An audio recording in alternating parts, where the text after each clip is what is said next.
अस्सलाम वालेकुम दोस्तों, आपके बहुत से कमेंट्स आ रहे थे कि स्क्रीन के ऊपर जो पैरामीटर्स में वैल्यूज़ रनिंग कर रही होती हैं उनको पढ़ने का तरीका बताऊं और उनका मतलब बताऊं कि किस पैरामीटर का क्या मतलब बनता है। तो आज की वीडियो में हम क्राउन रिलीवो इन्वर्टर के पैरामीटर्स पढ़ने का तरीका सीखेंगे। और बहुत से इन्वर्टर्स आपस में तकरीबन सेम ही होते हैं, जैसा कि ये जो पैरामीटर्स हैं ये आपको फ्रोनस का PV7200 उसमें देखने को मिलेंगे। इसके अलावा PV8500 इन्वर्टर आता है एक ज़्यूनिक का, उसमें भी सेम पैरामीटर्स ही होंगे।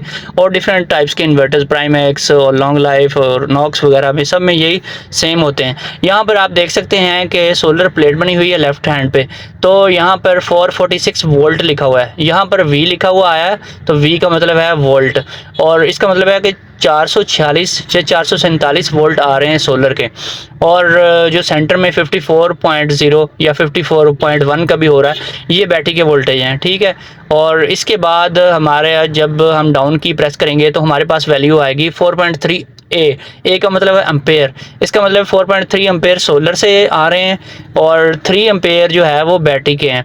यहाँ पर अगर जो एरो है वो नीचे को है, इसका मतलब है कि बैटरी 3 एम्पेयर से चार्ज हो रही है, चार्जिंग ले रही है। अगर ये एरो ऊपर की तरफ होता तो इसका मतलब होता है कि बैटरी 3 एम्पेयर से डिस्चार्ज हो रही है, तो इसका ये मतलब है। और ऊपर 220 वोल्ट और 219 का भी हो जाते हैं। ये इन्वर्टर की आउटपुट है जो इन्वर्टर खुद से बिजली पैदा कर रहा है, ठीक है।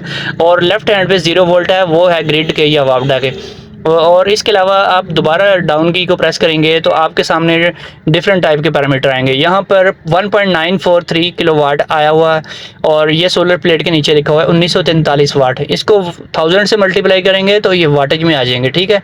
तो ये 1943 वाट इस टाइम सोलर की जनरेशन है और 3 एम्पेयर से जो बैटरी है इस टाइम चार्ज हो रही है। और ऊपर 50 Hz लिखा हुआ है, उसका मतलब 50 साइकिल की फ्रिक्वेंसी है। ये वो फ्रिक्वेंसी है जो इन्वर्टर की आउटपुट है, जो इन्वर्टर खुद से बिजली पैदा कर रहा है उसकी फ्रिक्वेंसी ये लिखी हुई आ रही है।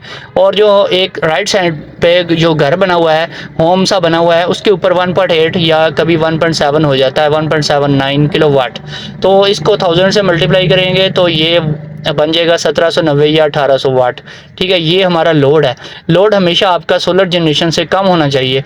और अब दोबारा डाउन की प्रेस की है मैंने तो 29 आ गया है परसेंटेज, यानी कि इसकी जो टोटल कैपेसिटी है इन्वर्टर की उसका 29% लोड है।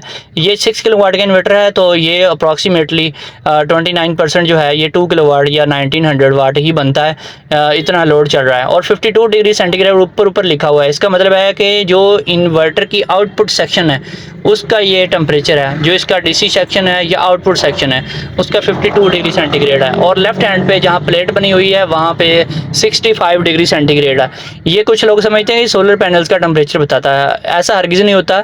ये बताता है सोलर पैनल से जो एनर्जी आ रही है MPPT सेक्शन में, यानी कि जो MPPT चार्ज कंट्रोलर होता है किसी इन्वर्टर का, उसका जो हीट सिंक होता है इसके ऊपर जो उसका सेंसर लगा हुआ होता है वो बता रहा है कि उसका जो सेक्शन है MPPT उसका जो टेम्परेचर है 65 डिग्री सेंटीग्रेड। ये बहुत ज़्यादा टेम्परेचर है, कोशिश करनी चाहिए ये 60 डिग्री से ऊपर ना जाए।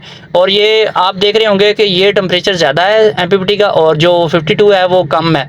इसका मतलब बनता है ये कि जो आउटपुट है उसके ऊपर कोई लोड नहीं है इस टाइम।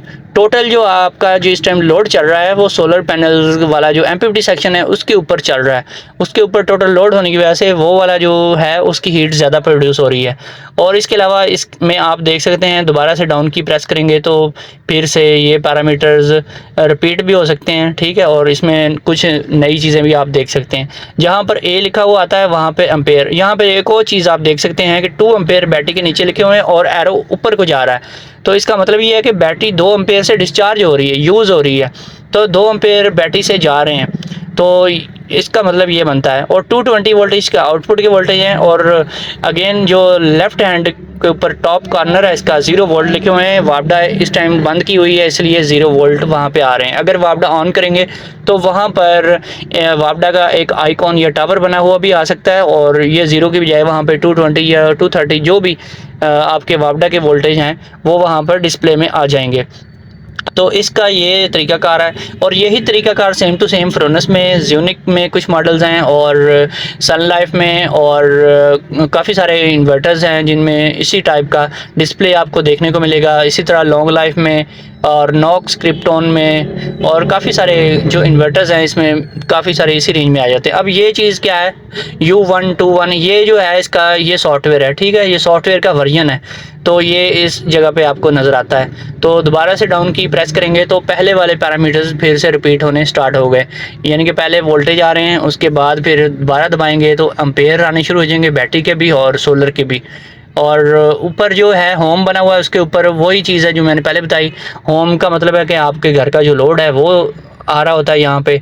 तो इस तरीके से आप किसी भी इन्वर्टर के जो स्क्रीन के पैरामीटर्स हैं उनको देख सकते हैं और समझ सकते हैं। ये एक सिंपल सा इन्वर्टर है, इसमें जो पैरामीटर्स हैं उनकी रीडिंग करना बहुत आसान है, इसको समझना बहुत ईजी है, हर बंदा इसको देख सकता है और समझ सकता है। इन फ्यूचर बहुत सी और भी वीडियोस बनाऊंगा जिसमें डिफरेंट टाइप्स के इन्वर्टर्स के पैरामीटर्स की रीडिंग का आपको तरीकाकार बताऊंगा, और बहुत से लोगों को ये पहले ही इल्म होगा उनको कि किस तरीके से इन पैरामीटर्स की रीडिंग की जाती है। तो ये वीडियो सिर्फ उन लोगों के लिए मैंने बनाई है जिन्होंने कमेंट्स में लिखा था कि हमें बताएं कि किस तरीके से पैरामीटर्स को रीड किया जाता है। दोस्तों फिर मिलेंगे एक नई वीडियो के साथ। ओके, अल्लाह हाफिज़।